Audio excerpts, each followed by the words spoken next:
హల్లెలూయా, హల్లెలూయా. దేవుని నామానికి మహిమ కలుగును గాక.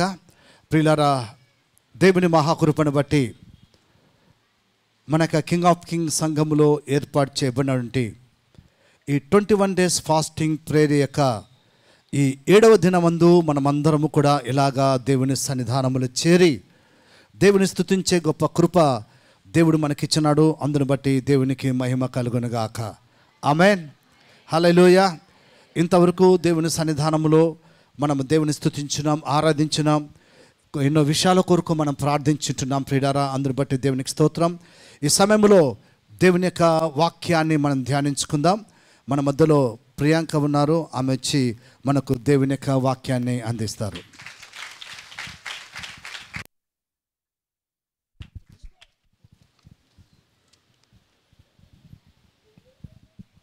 హల్లెలూయా. దేవుని నామానికి మహిమ కలుగును గాక. హల్లెలూయా. టైర్డ్ అయిపోయినారా? అలసిపోయారా? ఎక్కడి నుంచో వచ్చింది లేదు అని, చాలా చిన్నగా వచ్చింది లేదు అని.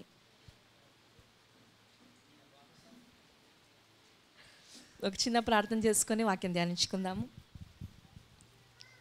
మహాపరిశుద్ధుడైన యేసునికి స్తోత్రాలు చెల్లించుకుంటున్నాం ప్రభువా. ఇంతవరకు తండ్రి మీరు మాకు తోడుగా ఉండి తండ్రి అయ్యా మీరు మమ్మల్ని నడిపించినందుకు నీకు స్తోత్రాలు చెల్లించుకుంటున్నాం. పరిశుద్ధాత్మదేవా, నీ వాక్యాన్ని తండ్రి మేము ధ్యానించుకోబోతుండగా ఆత్మదేవా మీరే మా మధ్య ఉండండి తండ్రి. ఆత్మదేవా నీవే రండి నాయన, నీ సన్నిధి మాకు ఉంచు ప్రభువా. నీ సన్నిధి మాకు సహాయముగా తండ్రి అయ్యా దింపండి తండ్రి. మీరే మాట్లాడండి, మీరే మాట్లాడండి, మీరే మాట్లాడండి. నా పక్షాన నీవే ఉండి కార్యము చేయమని నజరేయుడైన యేసుక్రీస్తు నామములో అడిగి వేడుకుంటున్నాను తండ్రి, ఆమేన్. హెబ్రీయులకు రాసిన పత్రిక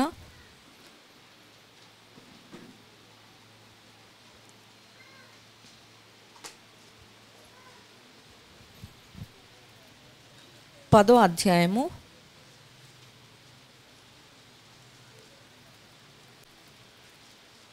23వ వచనం. హీబ్రూస్ 10:23 మనందరికీ బాగా తెలిసిన వాక్యము, అయినా మరి చదువుదాం. నేను చదువుతాను, నాతో పాటు మీరు కూడా చదవాలి. నేను 1, 2, 3 స్టార్ట్ అంటాను, అప్పుడు మీరు స్టార్ట్ చేయాలి. నేను స్టార్ట్ చేస్తాను, మీరు స్టార్ట్ చేయాలి. ఓకేనా? ఏమంతా బిజీ అయిపోయినారు. హలో, ఎక్స్క్యూజ్ మీ, ఓకేనా? 1, 2, 3 స్టార్ట్. వాగ్దానము చేసిన వాడు నమ్మదగినవాడు గనుక మన నిరీక్షణ విషయమై మనం మెప్పుకొనినది నిశ్చలముగా పట్టుకొందము. హల్లెలూయా. మన దేవుడు ఎలాంటి వాడంటండి? వాగ్దానములు చేసిన వాడంట, ఆయన నమ్మదగిన వాడు.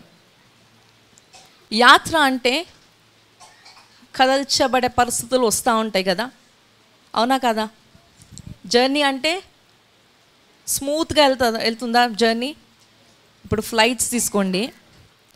ఫ్లైట్స్లో ప్రయాణిస్తున్నప్పుడు వాతావరణంలో కొన్ని మార్పులు వస్తూ ఉంటాయి, తుఫాన్లు వస్తూ ఉంటాయి, వర్షాలు వస్తూ ఉంటాయి. వర్షాలు వస్తున్న, ఇంకా వర్షం వస్తుంది కదా, తుఫాన్ వచ్చేస్తుంది కదా అని ఫ్లైట్ అంటే నార్మల్గా ఫ్లైట్ అది ప్రయాణిస్తున్న టైంలో తుఫాన్ వచ్చింది, వాన వచ్చింది, సడన్గా దింపుతారంటే దింపరు. వానలు వస్తుంటాయి, బ్యాడ్ వెదర్ ఉంటుంది, కానీ దాని పని అది చేస్తే అది ముందుకు వెళ్తూనే ఉంటుంది. కానీ ఆ టైంలో టర్బులెన్స్ వస్తాయి. టర్బులెన్స్ అనే పదం వింటూ ఉంటారు. టర్బులెన్స్ అంటే ఎప్పుడైతే వానలు వస్తాయో, తుఫాన్లు వస్తాయో, ఆ టైంలో వెదర్ చేంజెస్ వల్ల స్మూత్గా వెళ్ళాల్సిన ఫ్లైట్ షేక్ అవుతుంది, భయంకరంగా షేక్ అవుతుంది. మామూలు భయంకరంగా కాదు, చాలా అనుభవపూర్వకంతో చెప్తా ఉన్నాను. అంత భయంకరంగా షేక్ అవుతుంది. మేము లాస్ట్ ఇయర్ సింగపూర్కి వెళ్ళాము, మీ అందరికీ తెలుసు.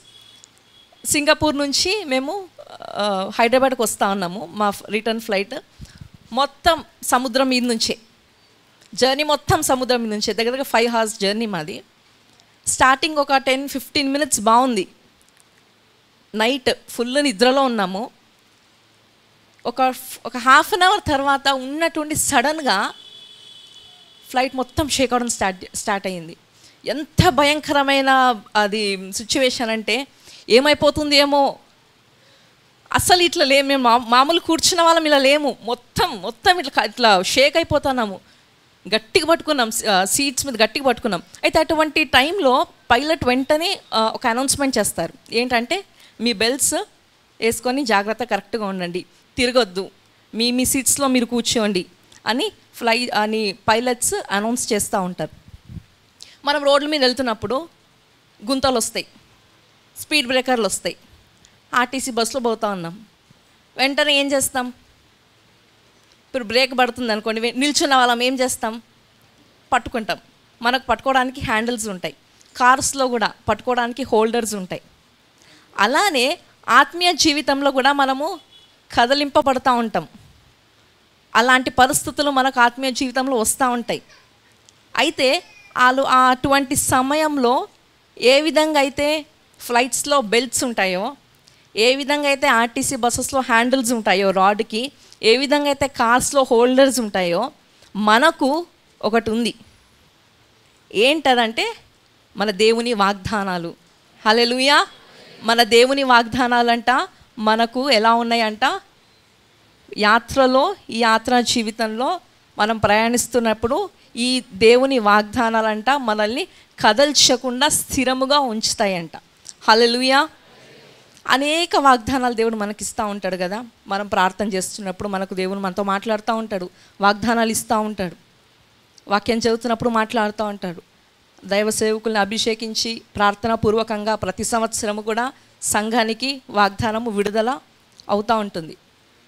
మన వాగ్దానం గుర్తుందా ఇంతకీ? ఒక్కసారి చదువుదామా. యెషయా గ్రంథం 61. ఎందుకు ఇప్పుడు చదివిస్తున్నానంటే 6 నెలలు గడిచిపోయింది. 2024లో 6 months అయిపోయింది. కళ్ళు మూసి కళ్ళు తెరిచేలోపు టక్కునైపోయింది, గుర్తు కూడా ఉండలేదు. ఏ నెలలో ఏం జరిగిందని గుర్తు కూడా లేదు. అంత ఫాస్ట్గా అయిపోయింది. ఫస్ట్ హాఫ్ అయిపోయింది, ఇంకా మన ముందు ఉండేది సెకండ్ హాఫ్. ఇంకో 6 నెలల్లో ఈ సంవత్సరం కూడా అయిపోతుంది, కొత్త సంవత్సరం వస్తుంది.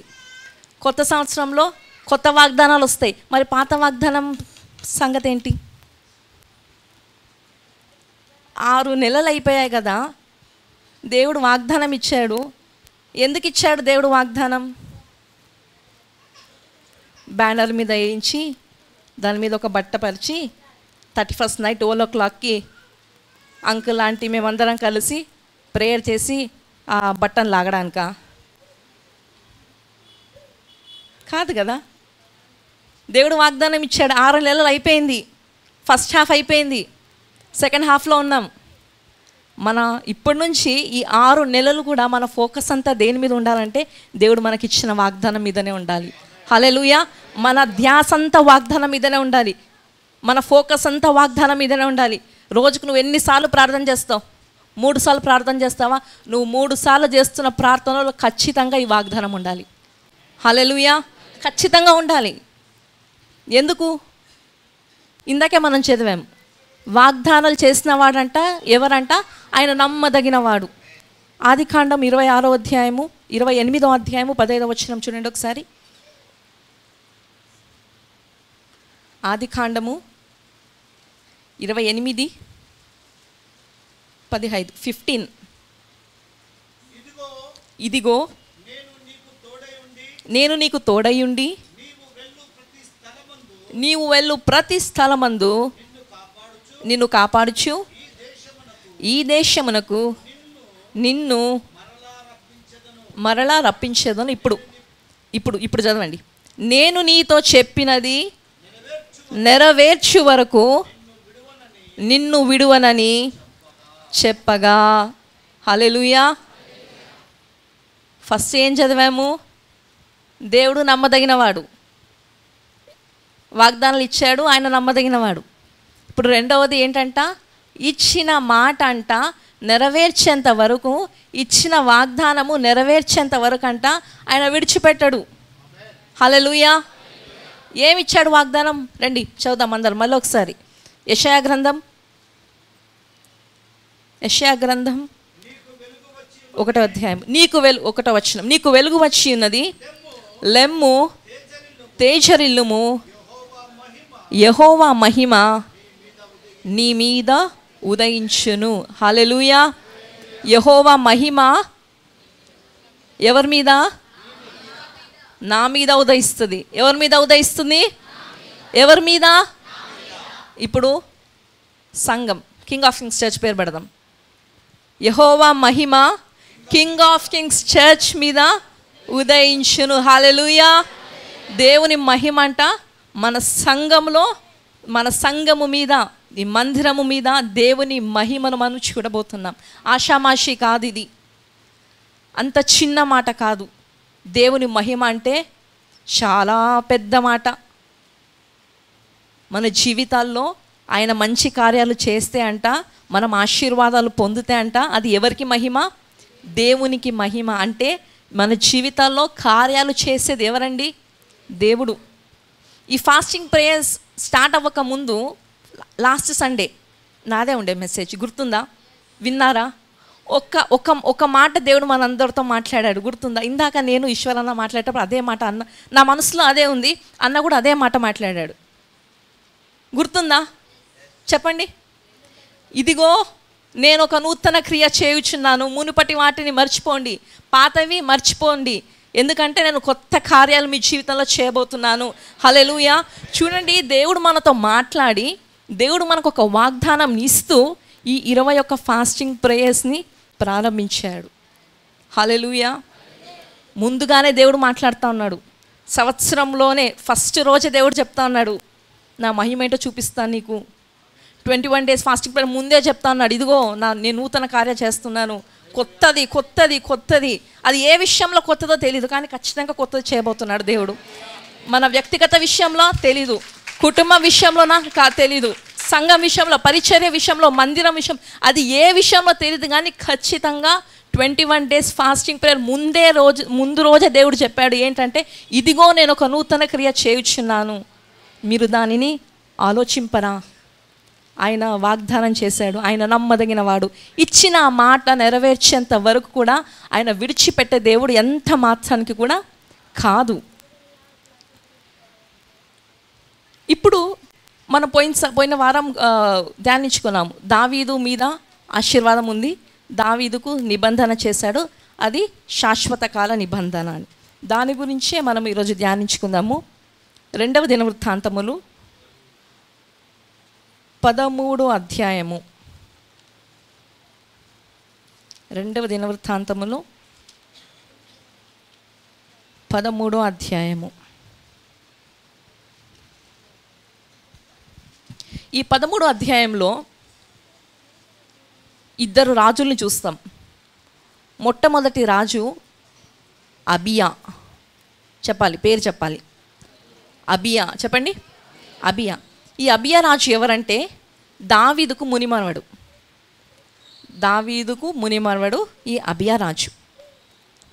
అయితే దావీదుకు దేవుడు అంటే పిచ్చి ప్రేమ, మనలాగానే, ఉలుకులేదు పలుకులేదు. దావీదుకు దేవుడు అంటే పిచ్చి ప్రేమ, మనలాగానే. దావీదుకు పిచ్చి ప్రేమ అంటే దేవుడు అంటే మనలాగానే.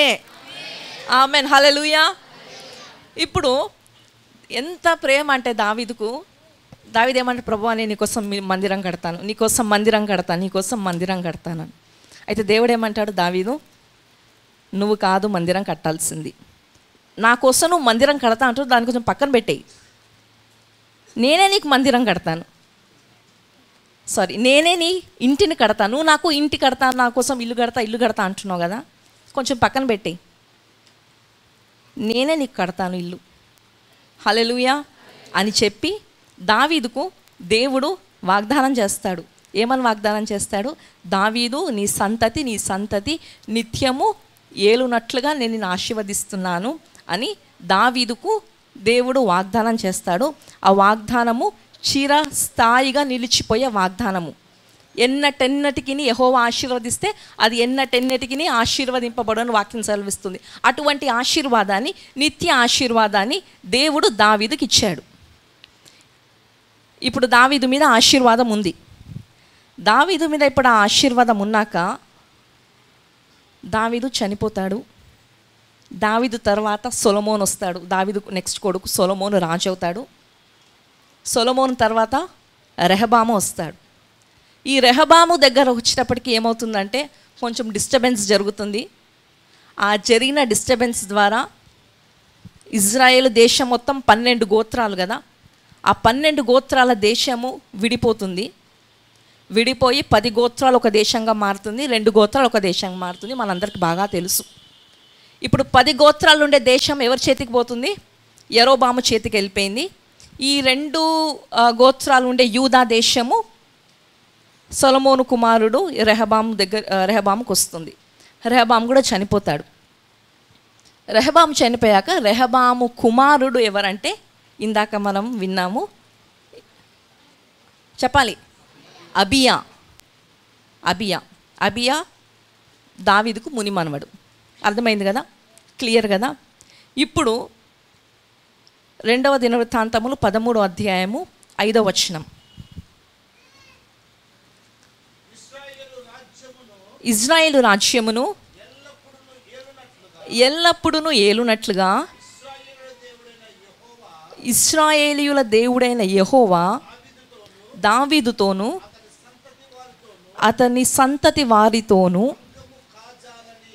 భంగము కాజాలని నిబంధన చేసి దానిని వారికిచ్చెనని మీరు తెలుసుకుందురు కదా.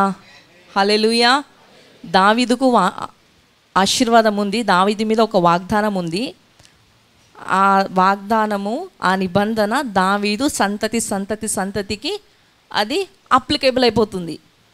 ఆ విషయము నీకు తెలుసు కదా అని ఇక్కడ అబియా మాట్లాడుతున్నాడు. అసలు ఏం జరుగుతోంది అంటే ఇందాక చెప్పినాను, 10 గోత్రాలు యరొబాము దగ్గరికి వెళ్ళిపోయాయి. 2 గోత్రాలకి రెహబాము రాజు, రెహబాము తర్వాత కుమారుడు అబియా సింహాసనం ఎక్కుతాడు. ఇప్పుడు కొత్తలో ఉన్నాడు అబియా, చాలా ఫ్రెషర్, పెద్దగా ఎక్స్పీరియన్స్ లేదు.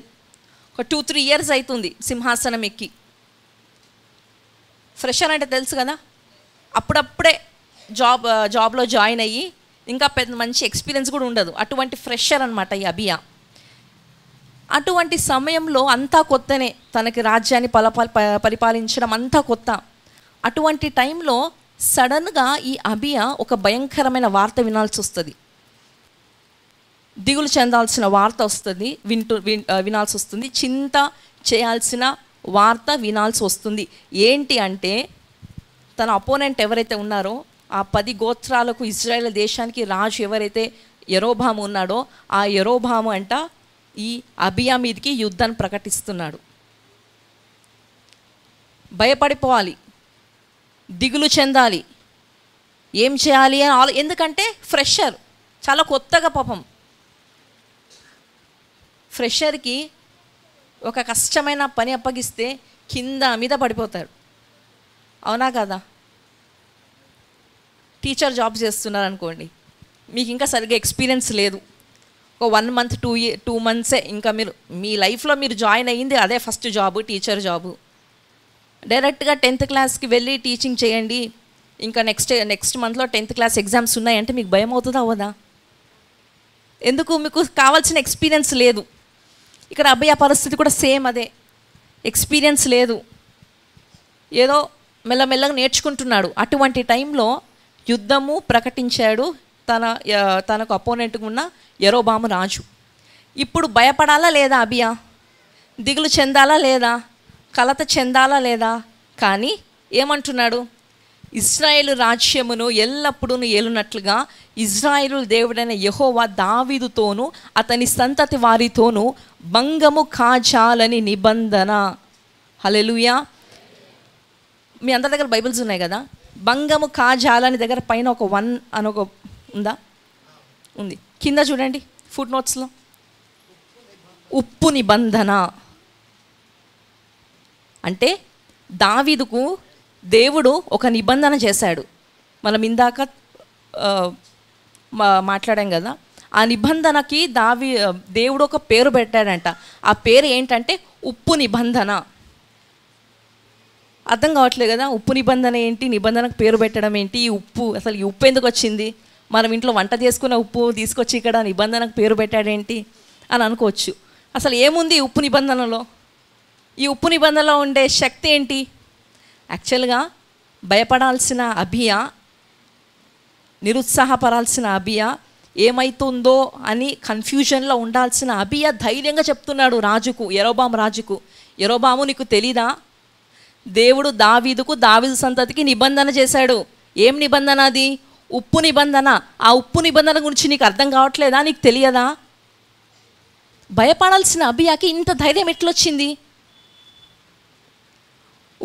ఉప్పు నిబంధన, ఆ నిబంధనను జ్ఞాపకం చేసుకున్నాడు కదా.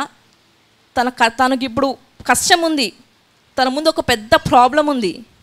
అటువంటి ప్రాబ్లంలో అబియా తన తాతకిచ్చిన నిబంధన జ్ఞాపకం చేసుకుని ధైర్యంగా ఉన్నాడు. అసలు నిజంగా ఉప్పు నిబంధనలు అంత శక్తి ఏముంది చూద్దాము. ఎప్పుడైతే ఈ విషయాన్ని అబియా గుర్తు చేసుకుంటున్నాడో, దావీదుకు అంటే నా తాతకి, మా సంతతికి అంట ఒక నిబంధన చేశాడు దేవుడు, ఆ నిబంధన గురించి నీకు తెలీదా అని దేవుడు చేసిన నిబంధనను దావీదు ఎప్పుడైతే జ్ఞాపకం చేసుకుంటున్నాడో, అబియా జ్ఞాపకం చేసుకుంటున్నాడో, వెంటనే అబియా స్పందన చేంజ్ అయిపోతుంది. భయపడాల్సిన అబియా ఇప్పుడు 10వ వచనం చూడండి. అయితే యెహోవా మాకు దేవుడై ఉన్నాడు, మేము ఆయనను విసర్జించిన వారము కాము. అహరోను సంతతి వారు యెహోవాకు సేవ చేయు యాజకులై ఉన్నారు. లేవీయులు చేయవలసిన పనులను ఏమని చేంజ్ అయిపోతున్నాయంటే, చూడు యరొబాము, నువ్వు మా మీదకి యుద్ధానికి వస్తున్నావు, మా గురించి నీకు తెలియట్లేదు. మా పక్షాల ఎవరున్నారు? లేవీయులు ఉన్నారు, యాజకులు ఉన్నారు. మేము నిత్యం ఏం చేస్తున్నాము? ప్రతి ఉదయము ప్రతి సాయంత్రము బలి అర్పిస్తున్నాము. ఇంకేం చేస్తున్నాము? సుగంధ ద్రవ్యములతో ధూపం వేస్తున్నాము, నిత్యము చేస్తున్నాము.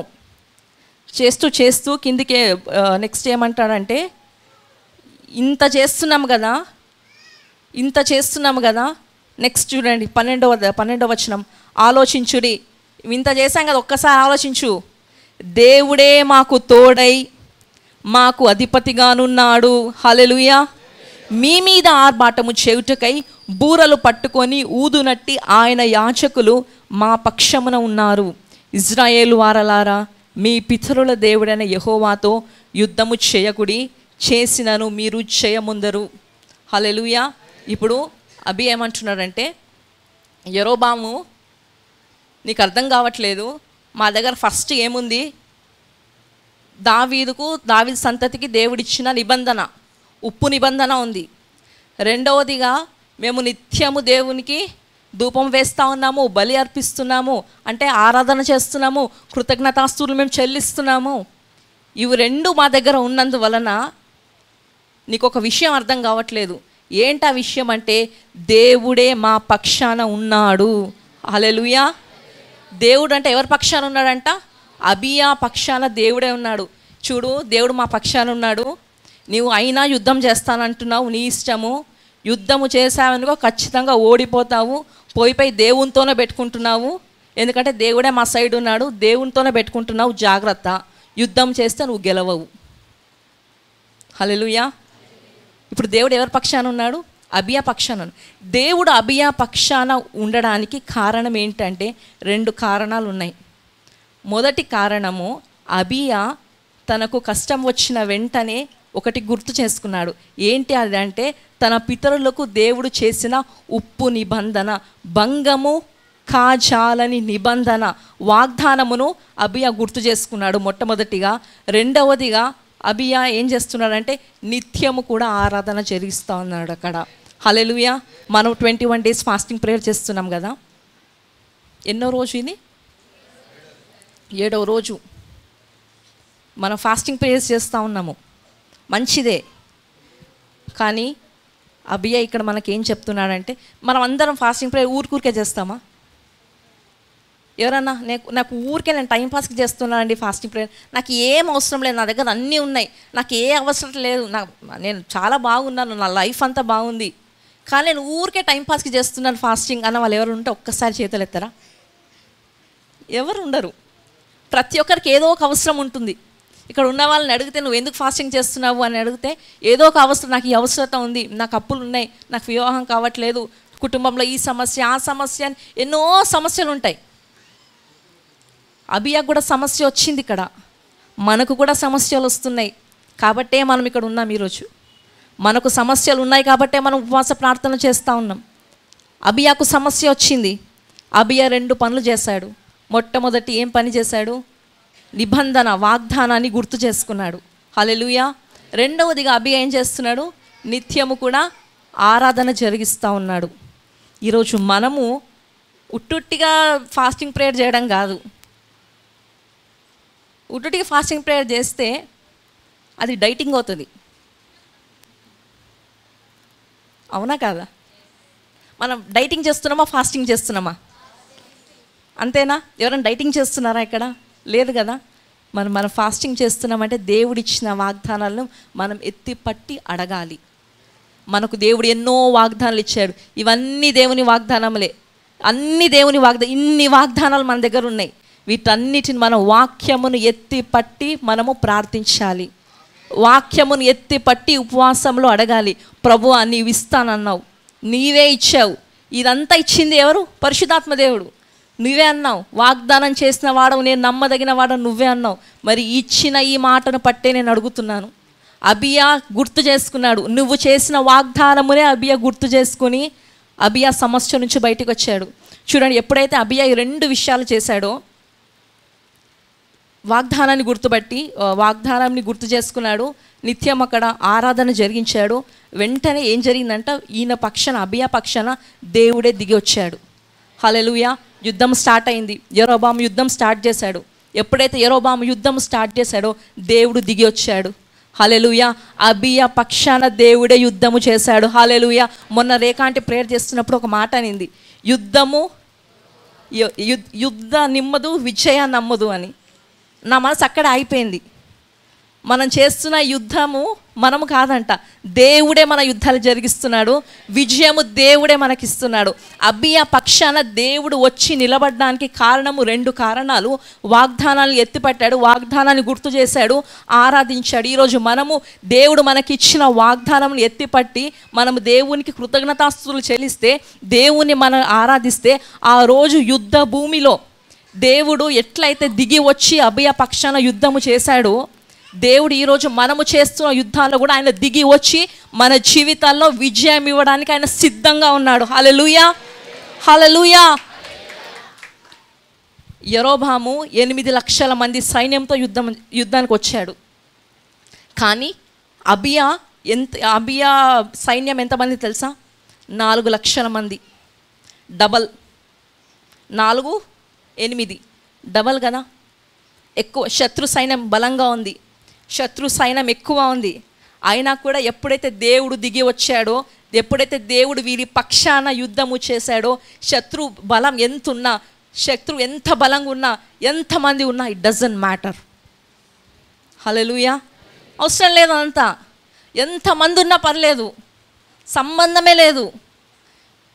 మన శత్రువులు ఎంత బలంగా ఉన్నా అవసరం లేదు. గొలియాతు ఎంత పెద్దగా ఉన్నాడు, ఎంత బలంగా ఉన్నాడు. దావీదు ఎలా ఉన్నాడు? చిన్నవాడు. కానీ అటువంటి బలాఢ్యుడైన గొలియాతును దావీదు ఎందుకు ఎదిరించాడు? దేవుడు దావీదు పక్షంలో ఉన్నాడు. అబియా దగ్గర ఉండేది 4 లక్షల మందే యుద్ధం చేసేవాళ్ళు. కానీ యెరోబాము పక్షంలో 8 లక్షల మంది ఉన్నారు. డబుల్ ఉన్నారు. డబుల్ స్ట్రెంత్ ఉంది. మంచి బలమైన శత్రు బలం ఉంది. అంత బలమైన శత్రు బలం ఉన్నా కూడా యుద్ధము చేసినప్పుడు విజయం ఎవరికి వచ్చిందంటే అబియా పక్షంలోనే యుద్ధానికి విజయం వచ్చింది. హల్లెలూయా. ఎప్పుడైతే దేవుడు యుద్ధం చేయడం స్టార్ట్ చేశాడో అండి, 8 లక్షలు ఉన్నారు కదా, 8 లక్షల్లో ఆన్ ద స్పాట్లో 5 లక్షల మంది అక్కడికక్కడే చచ్చిపోయారు. హల్లెలూయా. 8 లక్షల మందిలో 5 లక్షల మంది అక్కడికక్కడే చచ్చిపోవడానికి, అక్కడికక్కడే శత్రువులు హతమార్చడానికి కారణం ఎవరున్నారు వారి పక్షంలో? యెహోవా దేవుడు వారి పక్షాన ఉండి ఆ యుద్ధాన్ని జరిగించాడు. ఈరోజు అదే దేవుడు మన పక్షంలో ఉన్నాడు. హల్లెలూయా. మన పక్షంలో ఉండి మనకు కనిపించే ప్రతి యుద్ధాన్ని, కనిపించని ప్రతి యుద్ధాన్ని కూడా మన పక్షంలో ఉండి మన దేవుడు యుద్ధాన్ని జరిగిస్తూ ఉన్నాడు. హల్లెలూయా. ఆయన అపజయం మెరుగని హస్తముతో మనల్ని ఇంతవరకు నడిపించాడు. ఓటమి అనేది ఆయన హిస్టరీలోనే లేదు. ఓటమే చూడని ఆయన విజయశీలుడు. పాడతాం, సంవత్సరం 6 నెలలు పాడుకుంటూ వచ్చాం. ఓటమే చూడని విజయశీలుడా, మరణము జయించిన పునరుత్థానుడా, అపజయములలో అడ్డుపడి నిలబెట్టిన దేవా, అవమానమును తొలగించి తలనెత్తిన దేవా. అపజయాల్లో ఏం జరుగుతుందండి? అడ్డుగొచ్చి నిలబడ్డాడు. అబియాకు అపజయం కలగాల్సిన పరిస్థితుల్లో ఎవరు అడ్డుగా వచ్చాడు? ఎవరు వచ్చారు అడ్డుగా? దేవుడు వచ్చారు. దేవుడు యుద్ధ భూమిలో దిగిపోయాడు అంతే. హల్లెలూయా. ఆ యుద్ధ భూమిలో దేవుడు దిగి అవమానమును తొలగించి ఏమిచ్చాడండి? అబియాకు గొప్ప విజయాన్ని ఇచ్చాడు. ఆ దేవుడు ఈరోజు మన పక్షాన ఉన్నాడు. హల్లెలూయా. అదే దేవుడు మన పక్షంలో ఉన్నాడు. ఉప్పు నిబంధన ఏంటి? ఉప్పు నిబంధన చూడండి ఒకసారి. లెవిటికస్, లేవియకాండం 2వ అధ్యాయము, లేవియకాండం 2వ అధ్యాయము 13వ వచనం. లేవియకాండం 2:13. నీవు అర్పించు ప్రతి నైవేద్యమునకు ఉప్పు చేర్చవలెను. నీ దేవుని నిబంధన యొక్క ఉప్పు నీ నైవేద్యము మీద ఉండవలెను. నీ అర్పణములన్నిటితోనూ ఉప్పు అర్పింపవలెను. ఉప్పు మనం దేనికి వాడతామండి? రుచికి వాడతాం, కరెక్టే. ఇంకా ఉప్పు నేచర్ ఏంటి? ఈ సమ్మర్లో మీరు ఆవకాయ పెట్టలేదా? అంకలేదు అడుగుతున్నారు చూడండి. ఆవకాయ అంటే నోరు ఊరిపోతుంది కదా. ఎంతమంది ఆవకాయ అనగా నవ్వుతున్నారు చూడండి. పెట్టారా ఆవకాయ? పెట్టలేదా? పెట్టడం తెలుసా? ఏమేస్తారు అందులో? ఉప్పు. ఎందుకు వేస్తారు? ఇంకా ఇంకా టేస్ట్, ఇంకా ఎక్కువ కాలం ఉంటుంది. ఉప్పు పాడవకుండా నిల్వ ఉండడం. ఉప్పుని ప్రిజర్వేటివ్గా వాడతారు. సాల్ట్ని ప్రిజర్వేటివ్ అంటే ఎక్కువ కాలం ఉప్పు వేస్తే అది పాడవకుండా ఎక్కువ కాలం ఉంటుంది. దాని షెల్ఫ్ లైఫ్ ఎక్కువ పెరుగుతుంది. ఇప్పుడు దావీదుకు ఇచ్చిన నిబంధనకు దేవుడు ఏమని పేరు పెట్టాడండి? ఆ నిబంధనకు ఉప్పు నిబంధన అని పేరు పెట్టాడు. అంటే ఆ నిబంధన ఉప్పు ఎన్ని రోజులు ఉంటాయి? ఉప్పు ఏదైనా వస్తువుకు ఉప్పు యాడ్ చేస్తే అంట దాన్ని వ్యాలిడిటీ పెరుగుతుంది. ఎక్స్పైరీ డేట్ ఉండకుండా దాని వ్యాలిడిటీ పెరుగుతుంది. అలా ఇప్పుడు నిబంధనకు, దావీదుకి ఇచ్చిన నిబంధనకు ఉప్పు అని పేరు పెట్టాడు కదా దేవుడు. అంటే ఆ నిబంధన అంట ఆ వ్యాలిడిటీ పెరుగుతూనే ఉంది. హల్లెలూయా. ఎక్స్పైరీ డేట్ లేదు దానికి. అర్థమవుతుందా? హల్లెలూయా. అర్థమవుతుందా?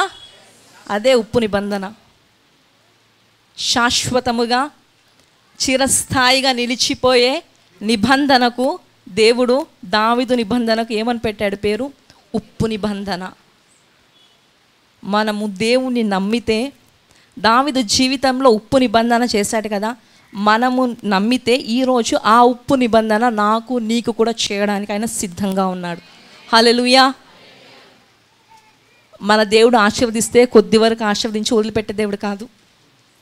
యెహోవా ఆశీర్వదించిన ఎడల అది ఎన్నటెన్నటికి ఆశీర్వదింపబడను. ఒక్కసారి దేవుడు ఆశీర్వదిస్తే, ఒక్కసారి దేవుడు మాటిస్తే కొంతవరకు ఉండి ఆ మాట అక్కడితో స్టాప్ అయ్యేది కాదు. చిరకాలము, శాశ్వత కాలము ఆ మాట అలానే కొనసాగుతూనే ఉంటుంది. ఆయన మనల్ని విడిచిపెట్టే దేవుడు కాదు. ఆయన నమ్మదగిన వాడు. ఇజ్రాయేల్ అనేక సార్లు దేవుడు మమ్మల్ని మర్చిపోయాడు, మేము దేవునికి దూరం అయిపోయాము, దేవుడు మమ్మల్ని విడిచిపెట్టేశాడు అని కృంగిపోయిన ప్రతిసారి కూడా దేవుడు చేసిన ఈ ఉప్పు నిబంధనను జ్ఞాపకం చేస్తున్నాడు. ఈ ఉప్పు నిబంధన జ్ఞాపకం చేయడం వల్లనే వాళ్ళలో మళ్ళీ ఆ ధైర్యం వచ్చింది. Psalms 89. Psalms 89.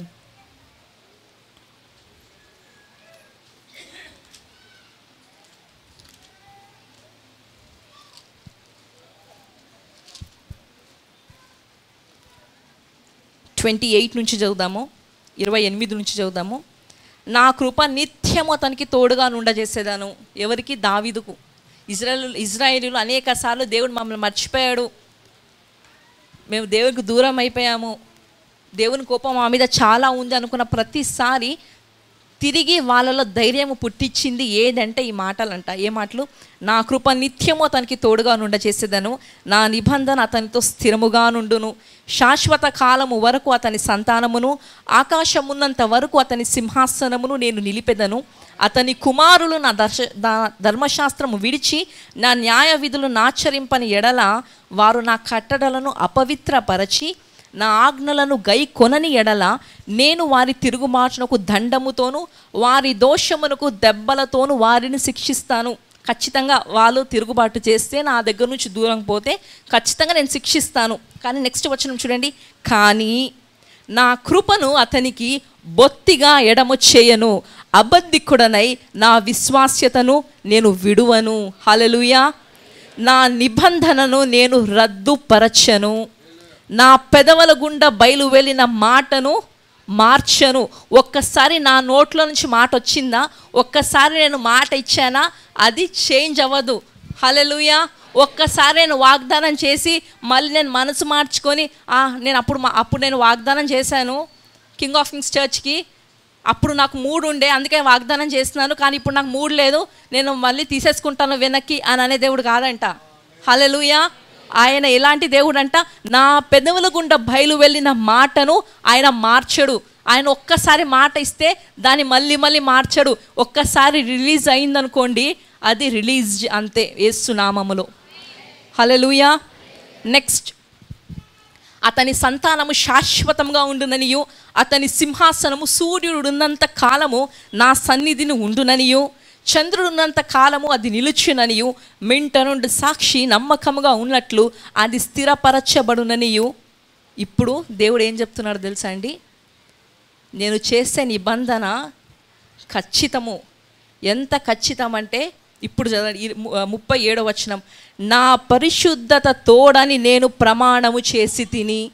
హల్లెలూయా. దావీదుతో నేను అబద్ధమాడను. దేవుడు ఎట్లాంటి దేవుడు అంటే ఆయన రోషము కలిగిన దేవుడు. ఆయన క్యారెక్టర్లో ఆయన అస్సలు కాంప్రమైజ్ అవ్వడు.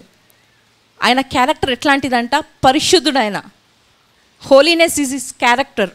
అటువంటి క్యారెక్టర్లో ఆయన ఎప్పుడు కూడా ఎక్కడ కూడా కాంప్రమైజ్ అవ్వడు.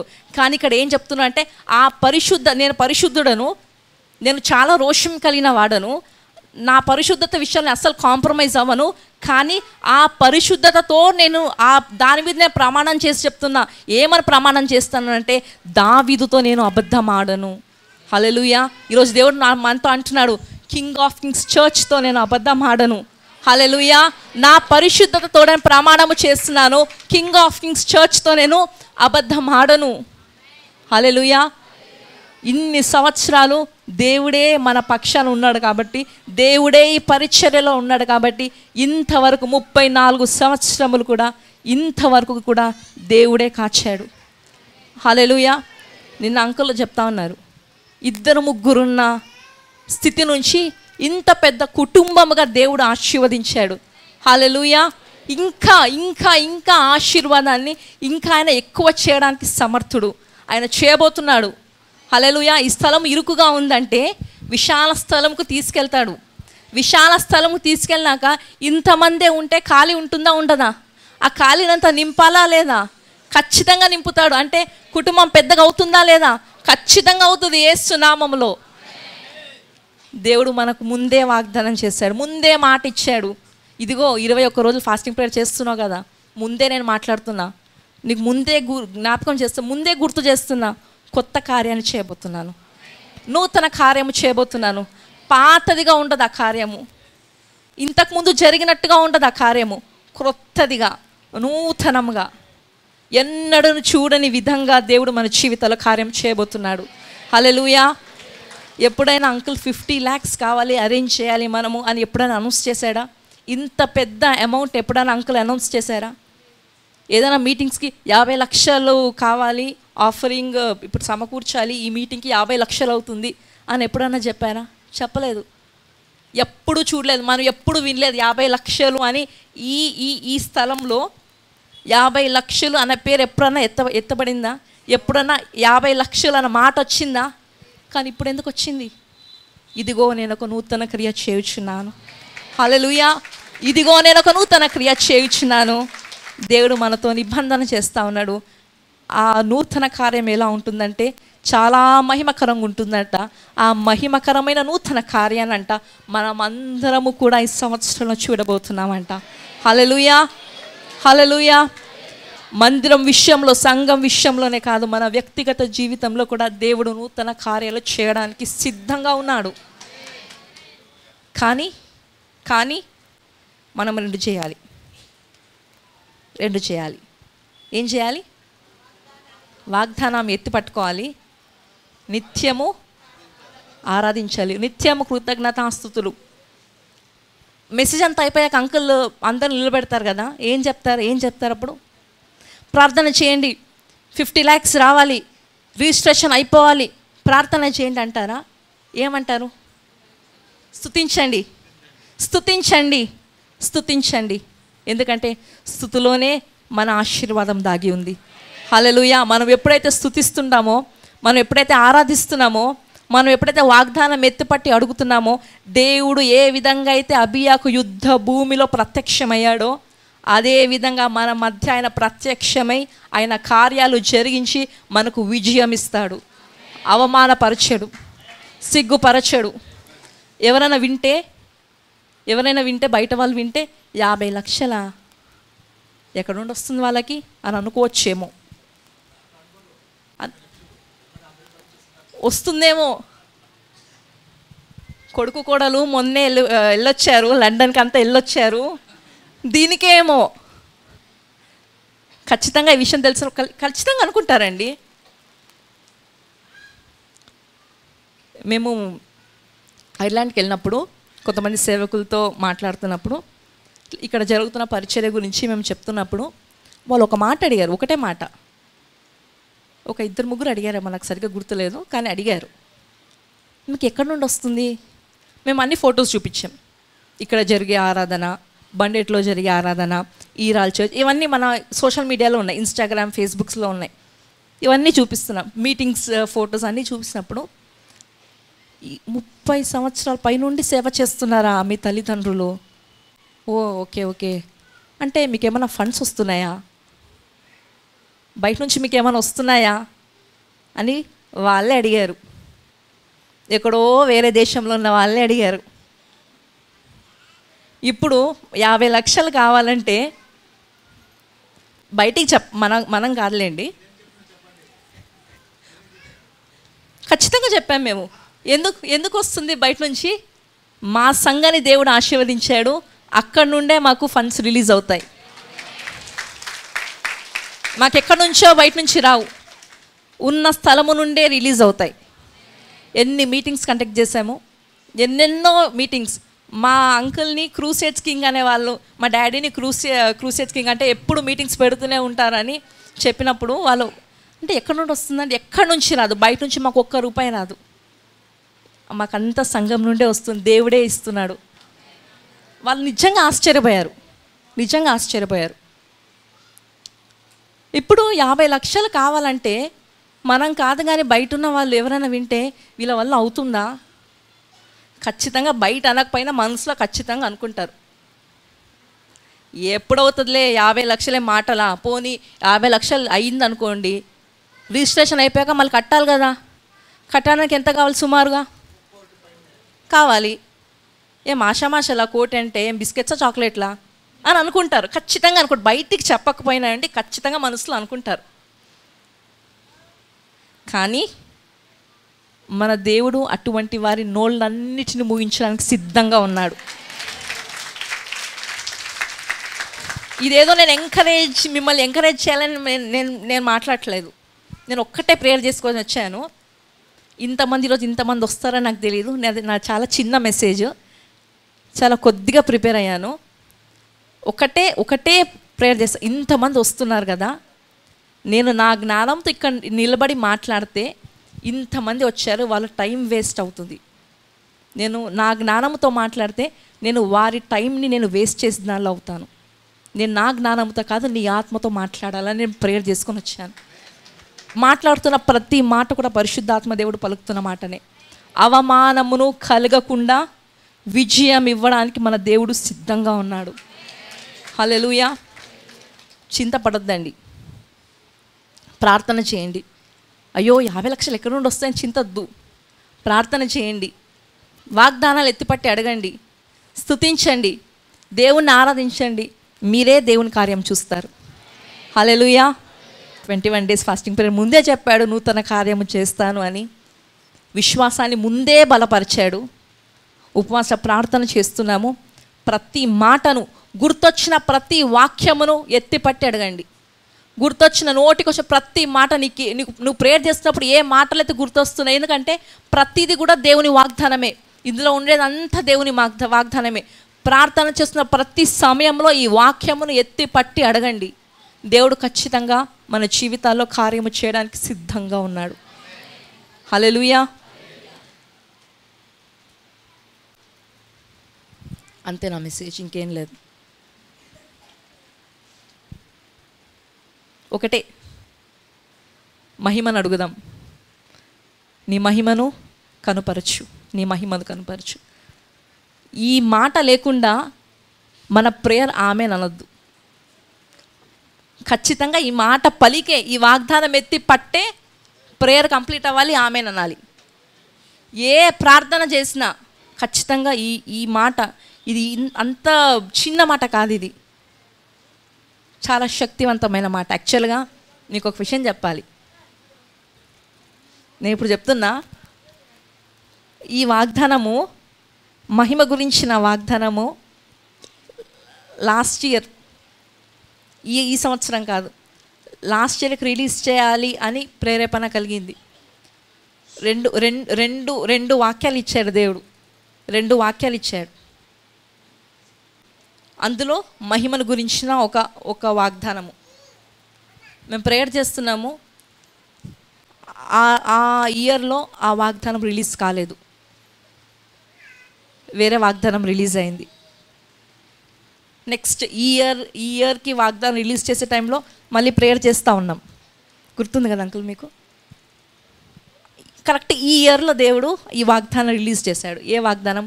మహిమను చూపిస్తాను, మహిమను కనుపరుస్తాను. అంటే ప్రతి దానికి ఒక సమయం ఉంది. మనకు సమయం వచ్చింది. ఆ సమయం ఈ సంవత్సరం సమయం కాబట్టి దేవుడు మనకి ఈ వాగ్దానాన్ని ఇచ్చాడు. కాబట్టి ఈ వాగ్దానాన్ని ఎత్తిపట్టి మనం అడుగుదాము. దేవుడు మన పక్షంలో యుద్ధము చేయడానికి సిద్ధంగా ఉన్నాడు. దేవుడు మనకు విజయం ఇవ్వడానికి సిద్ధంగా ఉన్నాడు. దేవుడు మనకు సహాయం చేయడానికి సిద్ధంగా ఉన్నాడు. దేవుడి మాటలు దీవించి ఆశీర్వదించును గాక. ఆమేన్. ఒక చిన్న ప్రార్థన చేసుకుందాం. మా పరిశుద్ధ యేసయ్యా నీకు స్తోత్రాలు. చెప్పబడిన ప్రతి మాటను బట్టి నీకు స్తోత్రాలు. దాని ఫలములంతా మేము చూసినట్లుగా సహాయం చేయండి. త్వరలో నూతన కార్యాలు మేము చూడాలి, అద్భుత కార్యాలు మేము చూడాలి. మా మనసులను సిద్ధపరచండి ప్రభువా. పరిశుద్ధాత్మదేవ, నీవు చెప్పిన ప్రతి మాటను తండ్రి మా అందరి హృదయాలు భద్రంగా నాటమని నజరేయుడైన యేసుక్రీస్తు నామములో అడిగి వేడుకుంటున్నాను తండ్రి. ఆమేన్.